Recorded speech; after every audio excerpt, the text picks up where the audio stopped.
ეს არის უპირობო, ძალიან ძლიერი მხარდაჭერა ამერიკის შეერთებული შტატების საკანონმდებლო ორგანოს საქართველოსადმი.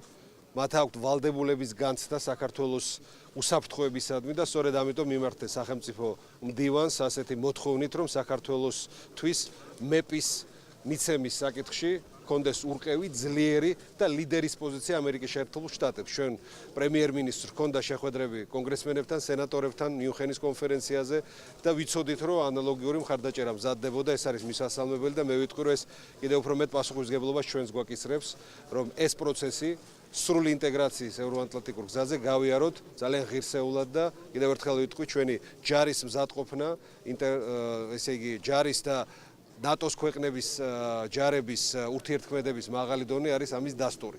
რაც შეეხება კომიტეტის ვიზიტს, ხვალ დაიწყება ეს ვიზიტი.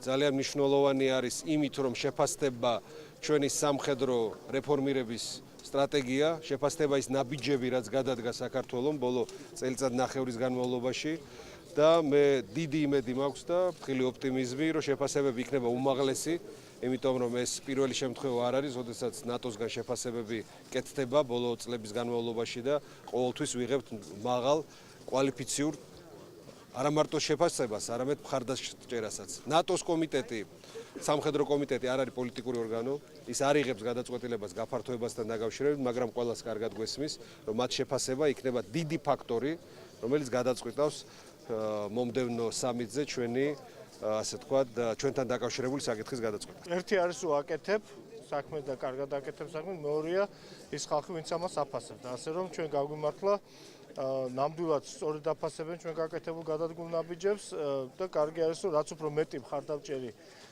იქნება, მით უფრო წარადგება ჩვენ საქმეს. US Congressman? Yep. Well, it's good that politicians in the United States support Georgia and we all support Georgia, all the allies do. But the decision about MAP is going to be made by all the allies together. And that's a decision that's not been made yet. So we'll have to wait and see. Well, the military committees are very important for Georgia. This visit will have all the senior military representatives for NATO. And visiting Georgia is a chance for the Georgian armed forces to be able to discuss directly with these generals what the status of the forces here, how Georgia will contribute as a future member of NATO. So this is a tremendous opportunity for Georgia, and the fact that the committee's here shows how much NATO values Georgia as a partner and a future member.